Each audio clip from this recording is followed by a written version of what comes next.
Welcome to the 9 News Prep Rally. Happy Saturday morning. I'm Ashley Moore, and welcome in to the Prep Rally. There are no state championships this weekend as we gear up for the small schools football championships on Friday and Saturday. And in all of the states, just one quarterfinals game Friday night. The Dakota Ridge Eagles taking on the Pueblo West Cyclones. And the unis are fresh, but you need more than that against the top team in the state. As the Eagles struck early and often, QB Kellen Berenson finds Nathan Rodriguez down the seams and no one is catching him. 71 yards to the crib, 21-0 Dakota Ridge.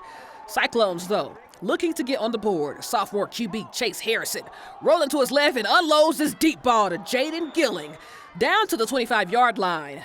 But the very next play, Harrison looking for the end zone, but instead it's Blake Bishop flying high for the INT, Dakota Ridge ball. But when it rains, it pours. Dakota Ridge with the ball. Berenson in the pocket, evading Cyclones, and the QB is off to the races. My goodness! Berenson gets into the end zone to put Dakota Ridge up 28-0 and closes the door on Pueblo West 42-14. Well, as we get ready for the quarterfinals, take a look at this play. Sent in from Arvada West, QB Logan Duacek throws a downfield pass to Noah Muir. And watch the speed. He has 2 defenders at his hip for the last 10 yards and still dives in for the touchdown. What a play. Well, as we wind down the fall season, winter sports are right around the corner. And to welcome us in every year, it's the Crosstown Throwdown. And if you're new here, the Crosstown Throwdown is a valued tradition between Heritage and Arapahoe in what's essentially an all-star game. And my favorite part is the dunk contest. I mean, look at the stands and look at these dunks. A packed house at Arapahoe this year. But I know you want to know who won. In a close second was this one. Arapahoe's Rylan Wells throws down the alley-oop off the glass. But Heritage's Charlie Gilloff with the one-handed 360 windmill. He receives a standing ovation and the crown. Over on the ice, we have a top 10 matchup as the 7-seed Chaparral Wolverines took on the 8-seed Mountain Vista Golden Eagles Friday nights. And in the first period, scoreless game when Chaps Carson Bontempo feeds Luis Garofano, who shoots over the goalie, 1-0 Wolverines. But here come the Golden Eagles. On the breakaway, Cooper Gamble gets the steal and feeds Connor Hitzig. And he has the breakaway goal, 1-1. But blink or you'll miss it. Chaps, Grant Hafner with the shot on goal, but Greer Albert is right there for the putback. 2-1 Wolverines. Third period now, and it's Vista's Reagan Van Josk all alone with the goalie to beat, and he does just that. 2-2 game. But this one would go to OT, tied at 3 apiece. Vista's Matthew Stahn with the shot, and it's the game-winning goal as Mountain Vista wins it 4-3. Well, earlier this week, the #1 basketball commit in the state of Colorado made her college commitment right here on 9 News. But for those of you that missed the nation's top 10 recruits, here it is again, the commitment of Brianna Crittenden.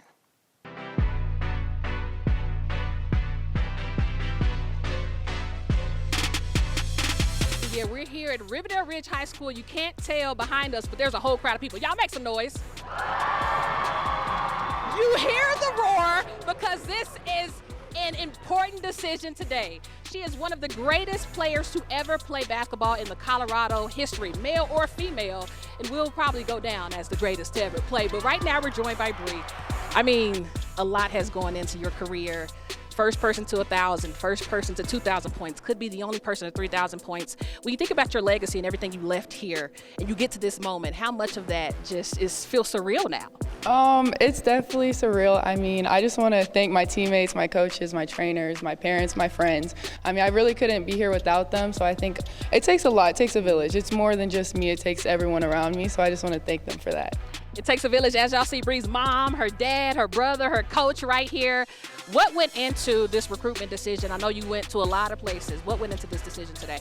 I think what went into it was just finding the best place for myself, a place that I can just flourish on and off the court and just to become a better basketball person and a player.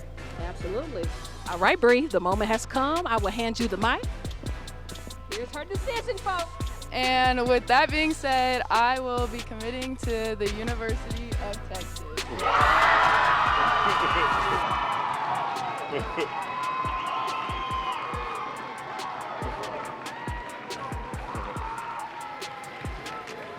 Wow.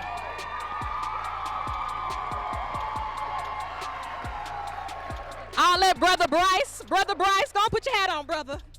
Okay. Wow, as a girl from the state of Texas, why the Texas Longhorns?